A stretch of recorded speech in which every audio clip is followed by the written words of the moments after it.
जय हिंद। आज हम पढ़ने वाले हैं इलेक्ट्रोमैग्नेटिक वेव।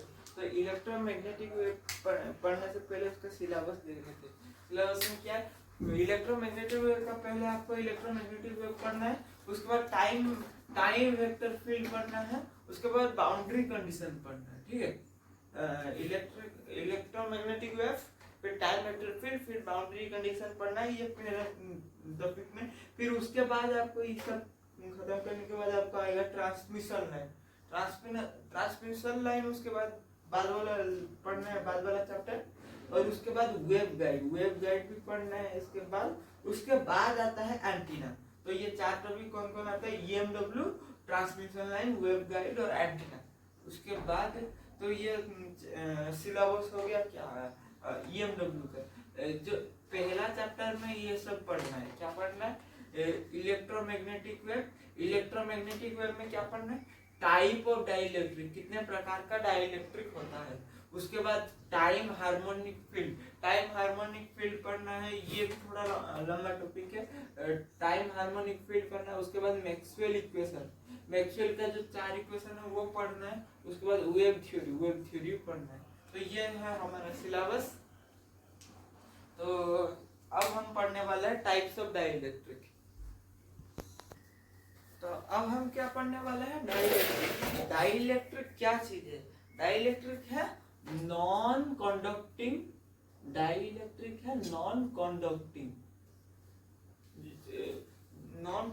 मतलब क्या? ऐसा मटेरियल जो कंडक्ट नहीं करता है।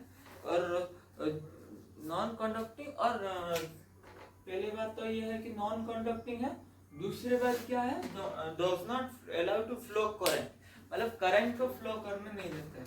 नॉन कंडक्टिंग के साथ साथ क्या है? फ्लो ऑफ करंट भी नहीं होता है।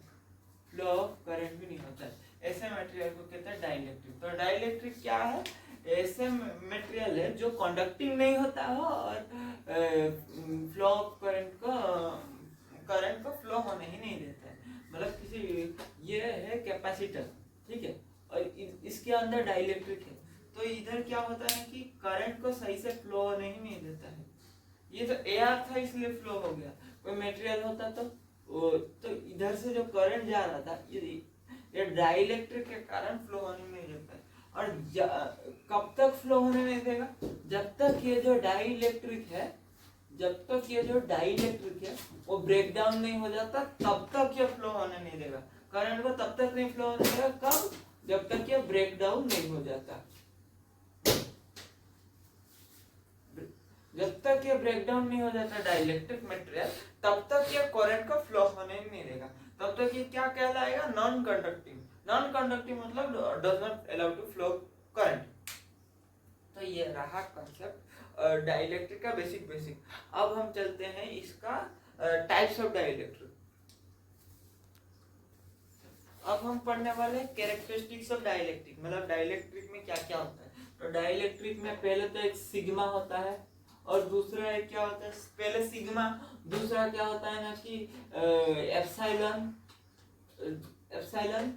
तीसरा म्यू होता है। ठीक है, एप्सिलॉन, तीसरा म्यू होता है। तो सिग्मा क्या कहता है? कॉन्डक्टिविटी ऑफ डाइलेक्ट्रिक। ठीक है, डाइलेक्ट्रिक का कॉन्डक्टिविटी। और उसके बाद एप्सिलॉन को कैसे लिख सकते हैं? Epsilon not into epsilon are.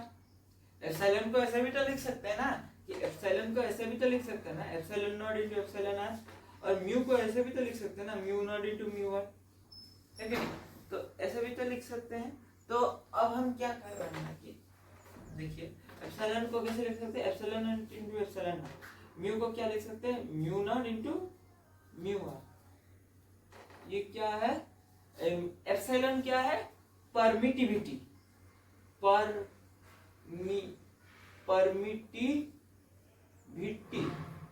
Of dielectric. Epsilon क्या है? Permittivity of dielectric. एप्सिलॉन क्या है? Permittivity of dielectric. एप्सिलॉन और एप्सिलॉन नॉट दोनों अंतर है। एप्सिलॉन नॉट एयर के लिए है, एप्सिलॉन खाली सब प्रकार के डाइलेक्ट्रिक मीडियम के लिए है। उसके बाद क्या है? म्यू क्या है? परमिएबिलिटी।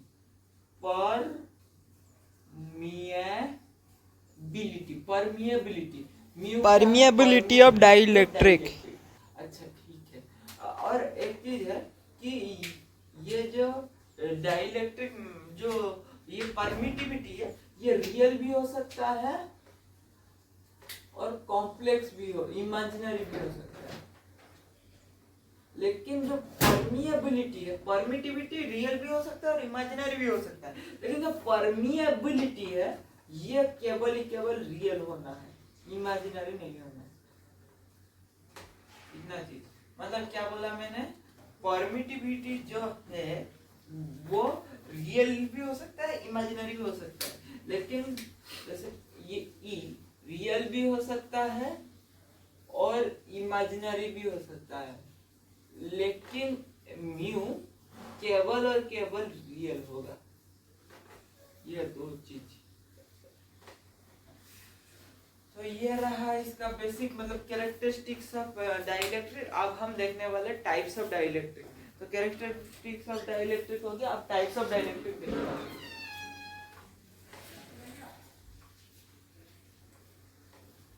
तो क्या देखने वाले हैं, टाइप्स ऑफ डाइलेक्ट्रिक। लिखिए हमारे साथ साथ लिखते चलिए, टाइप्स ऑफ डाइलेक्ट्रिक। डाइलेक्ट्रिक तीन प्रकार के होता है। पहले क्या होता है, पहले होता है होमोजेनियस डाइलेक्ट्रिक, पहले होता है होमोजेनियस डाइलेक्ट्रिक, फिर होता है लीनियर डाइलेक्ट्रिक, फिर होता है isotropic dielectric. Homogeneous dielectric, linear dielectric, isotropic dielectric. तो होमोजेनियस डाइलेक्ट्रिक क्या होता है, पहला तो तीन प्रकार का डाइलेक्ट्रिक होता है, homogeneous dielectric, linear dielectric, isotropic dielectric. तो हम तीन प्रकार टाइप्स ऑफ डाइलेक्ट्रिक पढ़ने वाले हैं। तो टाइप्स ऑफ डाइलेक्ट्रिक कितना प्रकार का होता है, टाइप्स ऑफ डाइलेक्ट्रिक तीन प्रकार का होता है। कौन कौन सा इसका प्रकार है, तीन प्रकार। पहले तो है linear dielectric, linear dielectric, linear dielectric, linear dielectric. ठीक है, लीनियर डाइलेक्ट्रिक क्या होता है, लीनियर डाइलेक्ट्रिक ऐसा डाइलेक्ट्रिक होता है जो कि ना तो लीनियर डाइलेक्ट्रिक ऐसा डाइलेक्ट्रिक होता है जो कि किसी भी फील्ड से डिपेंड ना हो, मतलब किसी भी फील्ड से रिश्ता ना बनाए। जैसे मान लीजिए, जैसे डाइलेक्ट्रिक का कितना कंपोनेंट होता है, एक होता है सिग्मा, ठीक नहीं, दूसरा होता है एप्सिलॉन, तीसरा होता है mu. Sigma function of electric field और मैग्नेटिक फील्ड नहीं होना चाहिए, ठीक है, और epsilon not in the function of electric field and magnetic field.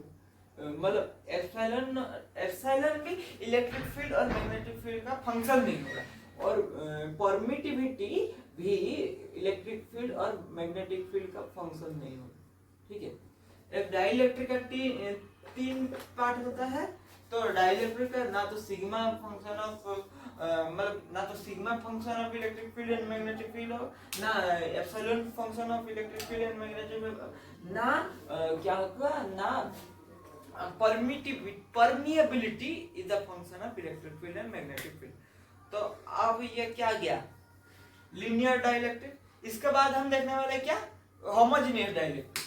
तो अब दूसरा टॉपिक क्या है, दूसरा पार्ट क्या हमारा, homogeneous dielectric.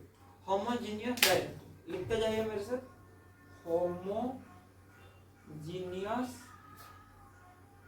Homogeneous dielectric. Homogeneous dielectric क्या होता है, ऐसा मटेरियल जो कि कोई स्पेस में डिपेंड ना हो, ऐसा मटेरियल जो कि कोई स्पेस में डिपेंड ना हो। मतलब क्या, सिग्मा, एप्सिलॉन और म्यू, तीन चीजें होता है, सिग्मा, एप्सिलॉन, म्यू। ऐसा चीजें जो कि कोई स्पेस में डिपेंड ना हो। स्पेस मतलब क्या होता है, X axis, Y axis, Z axis, यही स्पेस कहता है ना। स्पेस मतलब क्या होता है, एक्स एक्सिस ये वाला लाइन, वाई एक्सिस ये वाला लाइन, जेड एक्सिस ये वाला लाइन। तो किसी भी स्पेस का डिपेंडेंट ना हो, मतलब क्या, not in the function of X comma Y comma Z, not in the function of X comma Y comma Z, not in the function of X comma Y comma Z. तो मतलब कहने का मतलब क्या है कि ये कोई भी फील्ड का डिपेंडेंट ना हो, कोई भी फील्ड के डिपेंडेंट ना हो, ये कोई भी स्पेस का डिपेंडेंट ना हो। कहने का मतलब ये है, ये कोई फील्ड का डिपेंडेंट ना हो, ये कोई स्पेस का डिपेंडेंट ना हो। तो ये क्या क्या लीनियर डाइलेक्ट्रिक और है होमोजेनियस डाइलेक्ट्रिक। अब हम पढ़ने वाले हैं आइसोट्रोपिक डाइलेक्ट्रिक। आइसोट्रोपिक डाइलेक्ट्रिक क्या कहता है, तो अब देखने वाले आइसोट्रोपिक डाइलेक्ट्रिक।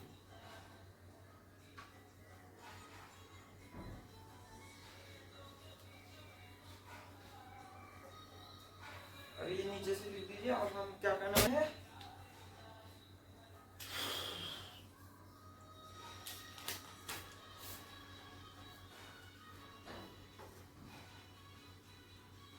आइसो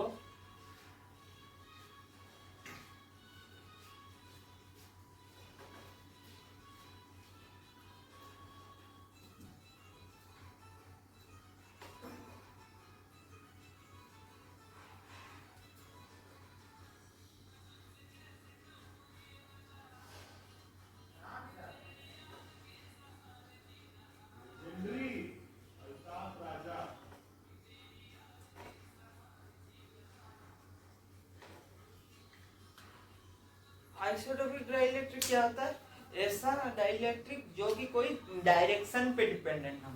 मतलब क्या होता है, सिग्मा 3 कंपोनेंट होता है, सिग्मा एप्सिलॉन म्यू। ना तो सिग्मा कोई भी डायरेक्शन क्या होता है, डायरेक्शन क्या होता है, या तो एक्स एक्सिस में जाएगा, या तो वाई एक्सिस में जाएगा, या तो जेड एक्सिस में जाएगा। मतलब कोई वेक्टर है वो या तो एक्स एक्सिस में जाएगा, या तो वाई एक्सिस में जाएगा, या तो जेड एक्सिस में जाएगा, या तो एक्स एक्सिस या तो वाई एक्सिस, इसका पॉइंट या तो वाई एक्सिस को जाएगा, या तो इसका नोकीला जो हिस्सा है वो जेड एक्सिस को जाएगा, जेड एक्सिस को जाएगा, या इसका नोकीला हिस्सा। मतलब क्या है, जो एक्स एक्सिस को जाएगा उसको आई कैप लिखते हैं, जो वाई एक्सिस को जाएगा उसको जेड कैप लिखते हैं, उसको जो के एक्सिस को जाएगा एक जेड एक्सिस को जाएगा उसे के कैप लिखते हैं। तो किसी भी फील्ड का मतलब किसी भी डायरेक्शन का डिपेंडेंट ना हो, इसे क्या कहते हैं, आइसोट्रोपिक डाइलेक्ट्रिक। आइसोट्रोपिक डाइलेक्ट्रिक का मतलब होता है कि कोई भी डायरेक्शन पे डिपेंडेंट ना हो। तो ये क्या है, तीनों जो फंक्शन सिग्मा म्यू और सिग्मा एप्सिलॉन म्यू, ये तीनों कोई भी डायरेक्शन का डिपेंडेंट ना हो, ऐसे चीजों को क्या कहा जाएगा, आइसोट्रोपिक डाइलेक्ट्रिक। तो आइसोट्रोपिक डाइलेक्ट्रिक में मेन चीज याद रखने वाली क्या है, ये डायरेक्शन डिपेंडेंट नहीं है, डायरेक्शन डिपेंडेंट नहीं है। समझ गए, आइसोट्रोपिक डाइलेक्ट्रिक क्या होता है, डायरेक्शन डिपेंडेंट नहीं है। एक बार तीनों को एक लाइन में लिख देते हैं, समरी कर देते हैं, एक बार समरी कर देते हैं, जितना जो चीजें पढ़ाए हैं समरी कर देते हैं क्या क्या है। तो पहला क्या होता है, लीनियर लीनियर लीनियर डाइलेक्ट्रिक। दूसरा क्या होता है, होमोजेनियस डाइलेक्ट्रिक। पहला लीनियर, दूसरा होमोजेनियस डाइलेक्ट्रिक। तीसरा क्या था, आइसोट्रोपिक डाइलेक्ट्रिक। तो इसमें याद रखने वाली चीज क्या है, लीनियर कोई भी फील्ड डिपेंडेंट नहीं है, फील्ड डिपेंडेंट नहीं है। आइसोट्रोपिक होमोजेनियस, होमोजेनियस क्या है, ये होमोजेनियस क्या है कि ये स्पेस डिपेंडेंट नहीं है। होमोजेनियस क्या है, स्पेस डिपेंडेंट नहीं है। लीनियर क्या था, ना तो ई पे डिपेंडेंट करता था, ना इलेक्ट्रिक फील्ड पे, ना मैग्नेटिक फील्ड पे। और होमोजेनियस ना एक्स वाई जेड पे डिपेंडेंट करता था, तो मतलब स्पेस पे डिपेंडेंट नहीं करता। और आइसोट्रोपिक क्या, आई कैप जे कैप कैप कैप में डिपेंडेंट नहीं होता था, मतलब किसी भी डायरेक्शन में डिपेंडेंट नहीं होता था, तो ये डायरेक्शन डिपेंडेंट नहीं होता, तो ये डायरेक्शन से रिश्ता नहीं बनाता है। तो इतना तीनों चीज है इसमें याद रखना। तो ये क्या रहा, टाइप्स ऑफ डाइलेक्ट्रिक। अब हम पढ़ने वाले क्या, इसका केसेस। अब ये इसी से एक सवाल उठाते हैं, आपको सवाल उठाते हैं, एक सवाल इसका उठाते हैं। जैसे कि है, सवाल क्या है, जैसे कि D is equal to epsilon E, D is equal to epsilon E, D is equal to epsilon E। कह क्या रहा है कि जो डी है और ई है, डी है और ई है, दोनों का डायरेक्शन से क्या कह रहा है, जो डी है और ई है दोनों का डायरेक्शन क्या है, सेम है, मतलब एक ही दिशा में दोनों जा रहे हैं। डी और ई दोनों, डी और ई दोनों एक ही दिशा में जा रहे हैं। देखिए डी और ई दोनों एक ही दिशा में जा रहे हैं, तो दोनों का डायरेक्शन सेम है। तो पूछ रहा है कि ये कौन सा टाइप ऑफ डाइलेक्ट्रिक है, which type of dielectric, which type of dielectric medium, कौन सा टाइप ऑफ डाइलेक्ट्रिक मीडियम है, ये कौन सा प्रकार का डाइलेक्ट्रिक मीडियम है पूछ रहे हैं। तो बताओ कौन सा टाइप ऑफ डाइलेक्ट्रिक मीडियम है। ऑप्शन आपको देते हैं, तीन तो ऑप्शन ही है, लीनियर, होमोजेनियस, डाइलेक्ट्रिक, तीन ही ऑप्शन है। पहला क्या है, लीनियर, दूसरा होमोजेनियस,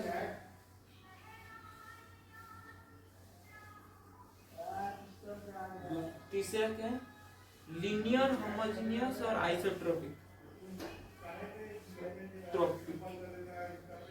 बताइए क्या होगा, सोच के बताइए। मैंने क्या लिखा ना कि D इज एप्सिलॉन E, ठीक है, D is epsilon E, D का जो डायरेक्शन और E का जो डायरेक्शन दोनों सेम है, तो ये किस प्रकार का डाइलेक्ट्रिक कहलाता है, बताइए, सोच के बताइए। अब तो पता लग गया आपको, अब बताते हैं। देखिए जो ये है D एप्सिलॉन E, क्या लिखा था, D एप्सिलॉन E, देखो इसका जो डायरेक्शन है, डी का जो डायरेक्शन है, ई का डायरेक्शन वही है, डी का जो भी डायरेक्शन था ई का भी वही डायरेक्शन है। तो अब क्या हुआ ना कि एप्सिलॉन का कोई डायरेक्शन नहीं है। एप्सिलॉन क्या है, इंडिपेंडेंट ऑफ डायरेक्शन। एप्सिलॉन क्या है, independent of direction, independent of direction.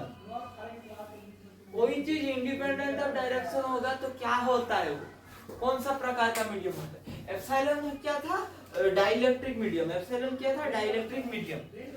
Epsilon, mu और सिग्मा क्या था, डाइलेक्ट्रिक मीडियम। तो इधर एप्सिलॉन की क्या चीज है, dielectric medium.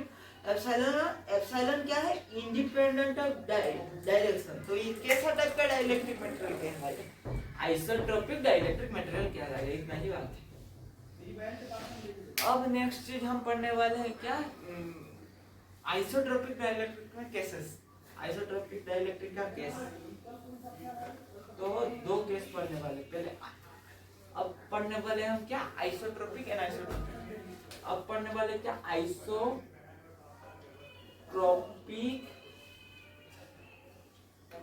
And isotropic. Isotropic क्या कहता है, जो हमारा वेक्टर फील्ड है D is equal to epsilon E। आपने अभी क्या देखा, D is equal to epsilon E, तो उसी को मैं स्पेस के फॉर्मेट में लिखूंगा। आइसोट्रोपिक स्पेस डिपेंडेंट है।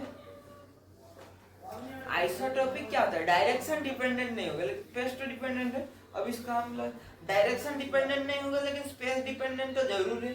तो एक्स वाई जेड में लिख देते हैं, dx dy dz, ठीक है। इसको कैसे लिखेंगे,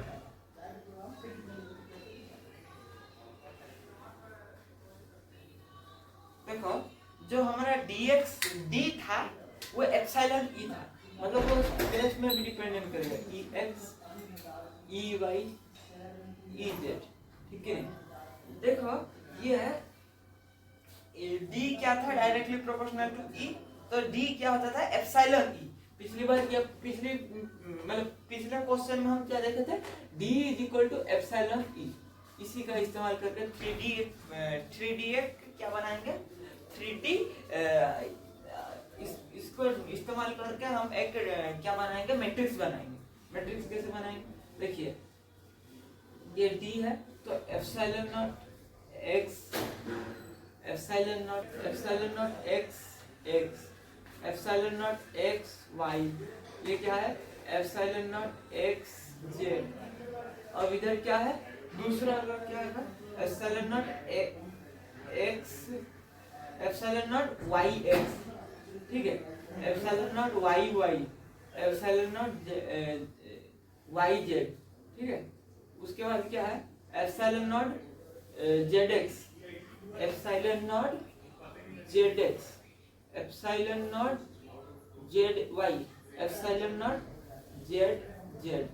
ये होता है क्या थ्री, ये होता है क्या isotropic dielectric, isotropic dielectric medium. अब एन आइसोट्रोपिक डाइलेक्ट्रिक मीडियम क्या था, सेम वेक्टर सेम चीज, बस अंतर थोड़ा सा है।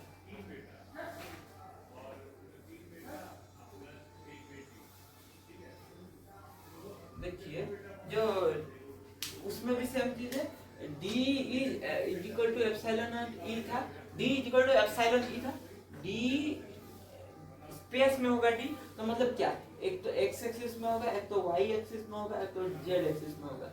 और इलेक्ट्रिक फील्ड क्या होगा, x एक्सिस में होगा, y एक्सिस में होगा, z एक्सिस में होगा, ठीक है।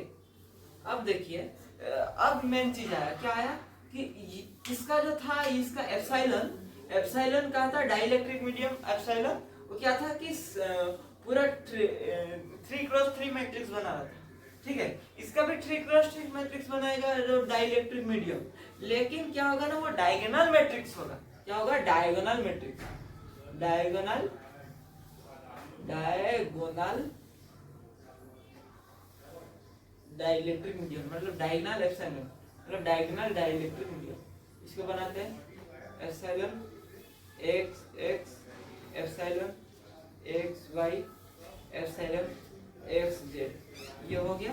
बाकी जो बचा उसको जीरो लिखो, बाकी जो बचा उसको जीरो लिखो, zero zero zero zero zero zero. क्या ये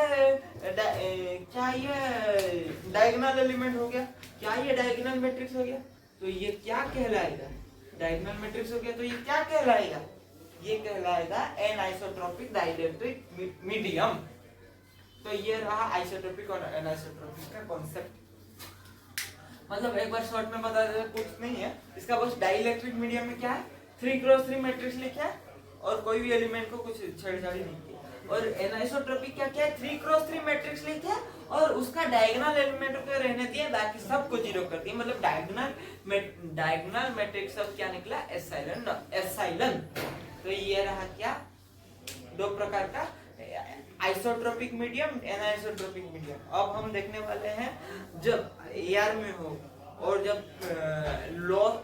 अब हम देखने वाले हैं लॉसी डाइलेक्ट्रिक, लॉसलेस डाइलेक्ट्रिक और free space dielectric, lossy dielectric, lossless dielectric और फ्री स्पेस डाइलेक्ट्रिक हम देखने वाले हैं। अब हम क्या देखने वाले हैं, तो टाइप्स ऑफ डाइलेक्ट्रिक में, अब डाइलेक्ट्रिक का तब हम क्या देख रहे थे, बेसिक मतलब डिफरेंस देख रहे थे। अब हम मेन चीज देखने वाले क्या, फ्री स्पेस डाइलेक्ट्रिक। आपका क्या टॉपिक है, free space dielectric, free space dielectric. Free space dielectric मतलब क्या होता है, डाइलेक्ट्रिक खोखला होता है, डाइलेक्ट्रिक के अंदर हवा आता है, इसको क्या कहते हैं, फ्री स्पेस डाइलेक्ट्रिक। तो फ्री स्पेस डाइलेक्ट्रिक पहले तो मेरे को बता दीजिए, फ्री स्पेस डाइलेक्ट्रिक क्या होता है, जिसमें कंडक्शन जीरो होता है, मतलब कंडक्टिविटी जीरो होता है। मतलब क्या, जो हमारा करंट है वो करंट को फ्लो नहीं होने देता है। मतलब क्या होता है, कंडक्टिविटी जीरो होता है, सिग्मा जीरो होता है, एप्सिलॉन नॉट हो जाता है और म्यू नॉट हो जाता है कि नहीं। देखिए तो सिग्मा क्या कहता है, कंडक्टिविटी इसका जीरो होता है। और एप्सिलॉन क्या होता है, एप्सिलॉन नॉट, मतलब एप्सिलॉन क्या होता है, एप्सिलॉन नॉट परमिटिविटी क्या होता है, एप्सिलॉन नॉट हो जाता है। और परमिएबिलिटी क्या होता है, म्यू नॉट हो जाता है। तो ये चीज इतना तीन कंडीशन को फॉलो करेगा तो क्या कहेंगे इसको, free space dielectric, free space dielectric, free space dielectric. तो फ्री स्पेस डाइलेक्ट्रिक तीन प्रकार का होता है। पहले तो क्या था, पिछला वाला याद है, पिछला वाला अभी जो पढ़े थे क्या था, linear homogeneous linear homogeneous, linear क्या था, जो कि फील्ड पे डिपेंडेंट नहीं होता था। होमोजेनियस क्या था, जो कि स्पेस पे डिपेंडेंट नहीं होगा। और आइसोट्रोपिक, तीसरा क्या था, आइसोट्रोपिक। आइसोट्रोपिक क्या था, आइसोट्रोपिक ऐसा चीज है जो डायरेक्शन पे डिपेंडेंट नहीं होता। लीनियर, होमोजेनियस, डाइलेक्ट्रिक और नॉन डिस्पर्सिव।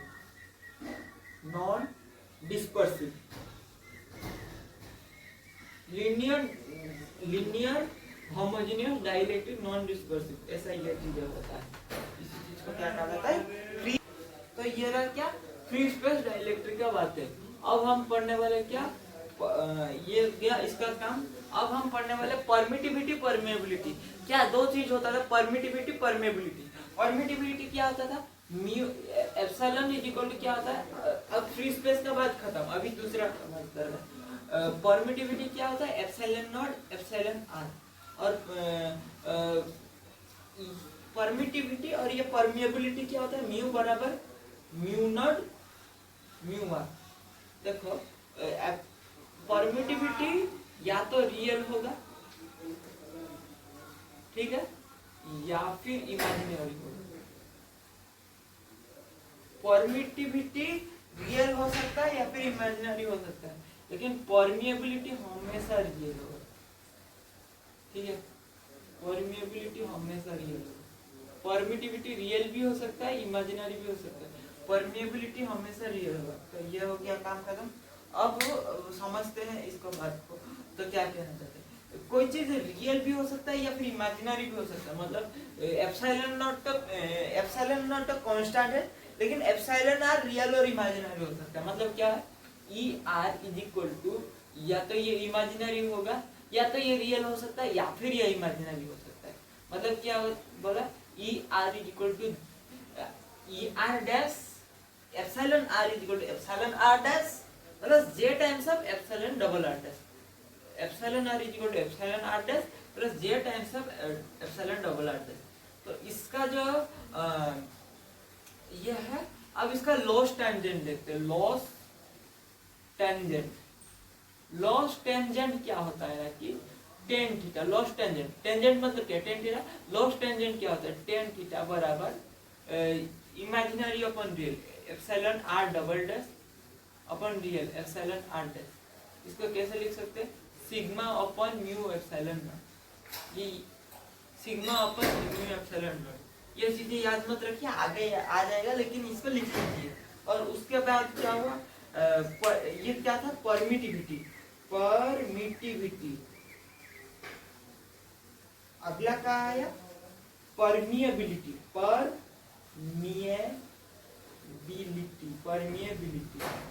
ठीक है, परमिएबिलिटी क्या होता है, रियल होना चाहिए।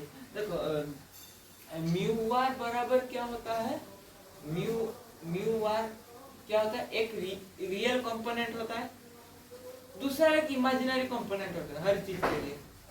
लेकिन परमिएबिलिटी हमेशा रियल होता है।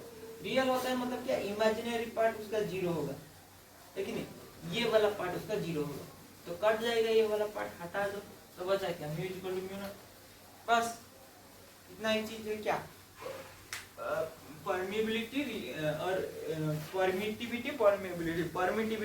उसके बाद हम क्या पढ़ने वाले हैं, लॉस डाइलेक्ट्रिक या लॉसी डाइलेक्ट्रिक या फिर लॉसलेस डाइलेक्ट्रिक, तो डिसाइड करने का तरीका।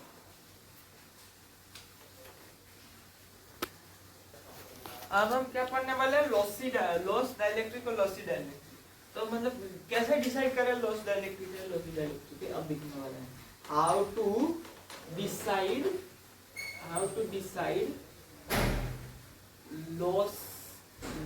Lossy dielectric and lossless dielectric.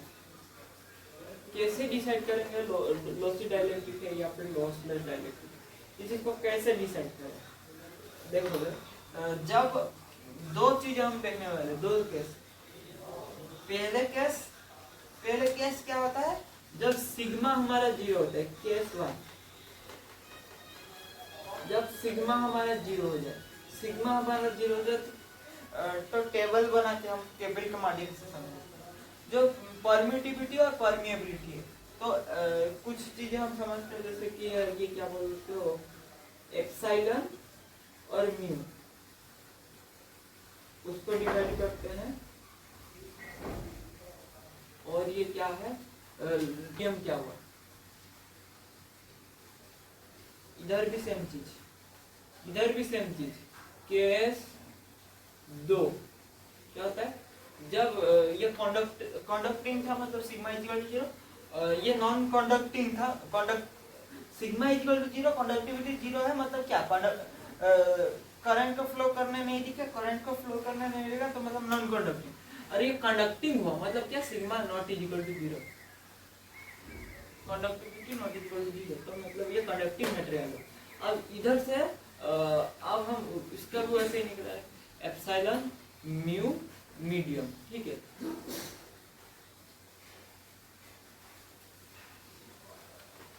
तो ये रहा इसका चीज।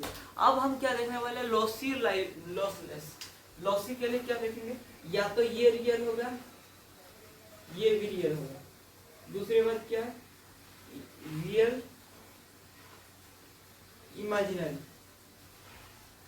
तीसरी बात क्या है, इमेजिनरी रियल, या फिर चौथा कैसा हो सकता है, रियल रियल। एक चीज देखिए, जब सिग्मा इक्वल टू 0 है, सिग्मा इक्वल टू 0 है और एप्सिलॉन भी रियल, एप्सिलॉन नॉट भी रियल, तब ये मीडियम कैसा होगा, लॉस लेस। इसके अलावा हर चीज के लिए लॉसी, केवल सिग्मा रियल हुआ और सिग्मा रियल हुआ और एप्सिलॉन रियल हुआ, मतलब सिग्मा 0 हुआ, सिग्मा 0 हुआ, एप्सिलॉन 0 रियल हुआ और म्यू रियल हुआ, तब ये क्या क्या कहलाता है, लॉसलेस। अदरवाइज क्या होता है, लॉसी, अदरवाइज लॉसी। और इसका भी सेम चीज, real imaginary, real imaginary real, या फिर इमेजिनरी रियल, या फिर इमेजिनरी इमेजिनरी। इसका कोई भी मीडियम देख लीजिए, कोई भी मीडियम देख लीजिए, मतलब कोई भी, या तो एप्सिलॉन रियल हो या फिर एप्सिलॉन नॉट रियल हो, या तो एप्सिलॉन रियल हो या फिर म्यू रियल हो, अगर सिग्मा इक्वल टू 0 हो गया, अगर सिग्मा इक्वल टू 0 हो गया, क्या बोला मैंने, अगर सिग्मा इक्वल टू 0 हो गया, अगर सिग्मा नॉट इक्वल टू 0 हो गया, अगर सिग्मा नॉट इक्वल टू 0 होगा तो उस केस में क्या होगा, हमेशा लॉसी डाइलेक्ट्रिक होगा, हमेशा लॉसी डाइलेक्ट्रिक होगा। अगर सिग्मा हमारे 0 हो गया तो ये हमेशा लॉसी डाइलेक्ट्रिक होगा, चाहे वो एप्सिलॉन रियल हो, चाहे वो परमिटिविटी रियल हो, चाहे वो परमिएबिलिटी रियल हो, या फिर इमेजिनरी हो। ये हमारा क्या होगा, जब सिग्मा इक्वल टू 0 होगा तो धड़ल्ले से कह देंगे क्या होगा, लॉसी, सबके लिए। अब ये क्या, लॉसी लॉसलेस। अब हम रिवीजन कर लेते हैं, एक बार जो पढ़े उसको एक बार रिवीजन कर लेते हैं। तो क्या था, पहले था हमारे free space, free space dielectric. Free space dielectric में क्या होता था, अच्छा देखो, फ्री स्पेस डाइलेक्ट्रिक में क्या होता था, यही होता था ना कि सिग्मा बराबर, यही होता था ना कि इसमें फ्री स्पेस डाइलेक्ट्रिक कि सिग्मा बराबर, अच्छे से लिख देते हैं। तो फ्री स्पेस डाइलेक्ट्रिक में क्या होता था, फ्री स्पेस डाइलेक्ट्रिक इसमें क्या होता था, यही होता था ना कि सिग्मा बराबर 0, ठीक है नहीं, यही होता था ना कि एप्सिलॉन बराबर क्या होता था, एप्सिलॉन नॉट, यही होता था ना कि म्यू बराबर क्या होता था, म्यू नॉट, है कि नहीं। तो ये क्या है, फ्री स्पेस का डाइलेक्ट्रिक। अब हम क्या पढ़ने वाले हैं, ये गया फ्री स्पेस का डाइलेक्ट्रिक। अब लॉसलेस और लॉसी का डाइलेक्ट्रिक। ये फ्री स्पेस का डाइलेक्ट्रिक हम पढ़ लिए थे, उसमें लॉसलेस क्या था, लॉसलेस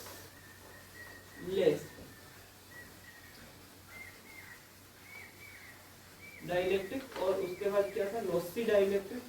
देखिए वो जो टेबल था, लॉसलेस डाइलेक्ट्रिक कब बना रहा था, पिछली वाला टेबल पर देखिए, लॉसलेस डाइलेक्ट्रिक कब बना रहा था, जब सिग्मा बराबर 0 था, है कि नहीं, जब सिग्मा बराबर 0 था और एप्सिलॉन नॉट, एप्सिलॉन मतलब परमिएबिलिटी दोनों रियल दिखा रहा था, तब ना जाकर के हमारा लॉसलेस बना। तो मतलब क्या है, लॉसलेस क्या होता है, जब सिग्मा बराबर 0 हो रहा था, वो टेबल देखिए, कंफ्यूज हो जाएगा, वो टेबल देखिए, पिछली बार जो अब पिछले स्लाइड में जो टेबल बना था उसको देखिए। तो क्या था, एप्सिलॉन भी मतलब परमिटिविटी भी 0, जब सिग्मा बराबर 0 हुआ, जब सिग्मा बराबर 0 हुआ, कंडक्टिविटी 0 हुआ, तब क्या हुआ, जब परमिएबिलिटी और परमिटिविटी है दोनों रियल हो, तब ये क्या कहेगा, lossy dielectric, lossless dielectric. Lossy dielectric क्या कहता है, लॉसी डाइलेक्ट्रिक क्या कहता है, लॉसी डाइलेक्ट्रिक ये कहता है कि या तो सिग्मा 0 हो जाए, दो केस होता है इसके लिए, दो केस होता है, या तो सिग्मा 0 हो जाए या तो सिग्मा ना 0 हो, ठीक है। सिग्मा 0 हो जाए तो दो केस होगा, या तो ये रियल हो या फिर ये इमेजिनरी हो, ठीक है, या न्यू रियल हो या फिर इमेजिनरी हो, ठीक है। इमेजिनरी मतलब कॉम्प्लेक्स, रियल प्लस कॉम्प्लेक्स, चलो कॉम्प्लेक्स ही लिख देते हैं, कॉम्प्लेक्स हो, ठीक है, कॉम्प्लेक्स, ठीक है। दो केसेस बन सकते हैं, या तो ये या तो ये। इसके लिए क्या हो, एप्सिलॉन रियल इमेजिनरी हो, या फिर परमिएबिलिटी रियल इमेजिनरी हो, इस सबसे हमें कोई फर्क नहीं पड़ता है। अब देखो इसमें ये जो है सिग्मा बराबर 0 में सब केस काम करेगा, लेकिन एक केस काम नहीं करेगा, क्या होता है, मतलब एप्सिलॉन रियल और म्यू रियल ये दोनों नहीं होना चाहिए, ये दोनों एक साथ नहीं होना चाहिए, ये दोनों एक साथ नहीं होना चाहिए, ये दोनों एक साथ नहीं होना चाहिए। तो ये क्या गया, ये दोनों एक साथ नहीं होना चाहिए, मतलब क्या, परमिटिविटी परमिएबिलिटी दोनों रियल नहीं होना चाहिए जब सिग्मा इज इक्वल टू 0, जब sigma is equal to 0 permittivity permeability real नहीं होना चाहिए। तो ये क्या गया, लॉसी डाइलेक्ट्रिक। अब हम क्या गया, free space dielectric medium, lossless dielectric medium, lossy dielectric medium. अब देखने वाले conducting dielectric medium, conducting dielectric medium, non conducting dielectric medium, source free dielectric medium. तो क्या था, conducting dielectric medium. Conducting dielectric medium में क्या होता है, conducting dielectric medium, conducting dielectric medium के लिए क्या होता है, सिग्मा हमारा क्या होता है, 0 ना, और एप्सिलॉन नॉट दोनों या तो रियल हो या फिर इमेजिनरी, ठीक है। अब नॉन कंडक्टिंग क्या कहता है, कंडक्टिविटी के लिए ये दोनों चीजें काम करें, non conducting medium, conducting medium, non conducting medium क्या आता था, जब हमारा सिग्मा 0 हो जाए तब वो क्या होता है, नॉन कंडक्टिंग मीडियम। बाकी एप्सिलॉन भी रियल हो सकता है, इमेजिनरी हो सकता है, म्यू रियल हो सकता है, इमेजिनरी हो सकता है। उसके बाद छठा पॉइंट क्या है, source free region, source free region नहीं, source free medium, source free medium. Source free medium मतलब क्या है, सोर्स मतलब क्या होता है, जिसके वजह से वो बना, तो या तो इलेक्ट्रिक फील्ड की वजह से बन सकता है या फिर मैग्नेटिक फील्ड की वजह से बन सकता है, दो चीज की वजह से बन सकता है। सोर्स फ्री मतलब क्या होता है, सोर्स फ्री मतलब क्या होता है, इलेक्ट्रिक फील्ड भी नहीं हो और मैग्नेटिक फील्ड भी नहीं हो, इलेक्ट्रिक फील्ड भी ना हो और मैग्नेटिक फील्ड भी ना हो, मतलब क्या, इलेक्ट्रिक फील्ड भी ना हो और मैग्नेटिक फील्ड मतलब क्या बोला मैंने इलेक्ट्रिक फील्ड भी ना हो और मैग्नेटिक फील्ड भी ना हो, इलेक्ट्रिक फील्ड भी ना हो और मैग्नेटिक फील्ड भी ना हो, तो ये क्या कहलाता है, सोर्स फ्री रीजन। तो इतना प्रकार का डाइलेक्ट्रिक मीडियम होता है। ये रहा हमारा आज का लेक्चर। कल हम पढ़ने वाले हैं टाइम इलेक्ट्रिक वेक्टर फील्ड। तो आज हम एक बार रिवीजन मान लेते क्या पढ़ लिया हमने। एक बार रिवीजन मान लेते हमने क्या क्या पढ़ लिया। तो आज हमने पढ़ा types of dielectric. Types of dielectric का क्या क्या लीनियर क्या होता था, और उसके बाद क्या देखा हमने, लीनियर क्या होता था, उसके बाद होमोजेनियस, लीनियर, होमोजेनियस, उसके बाद क्या था होमोजेनियस, उसके बाद क्या था आइसोट्रोपिक। ठीक है, ये 3 प्रकार का बेसिक होता था। उसके बाद फ्री स्पेस में क्या करता था, फ्री स्पेस में क्या करता था, फ्री स्पेस, उसके बाद क्या था फ्री स्पेस मीडियम में क्या होता था, उसके बाद क्या होता था, उसके बाद कहाँ देखे थे, लॉसलेस मीडियम, लॉसलेस मीडियम, उसके बाद क्या था लॉसी मीडियम, उसके बाद क्या था कंडक्टिंग मीडियम,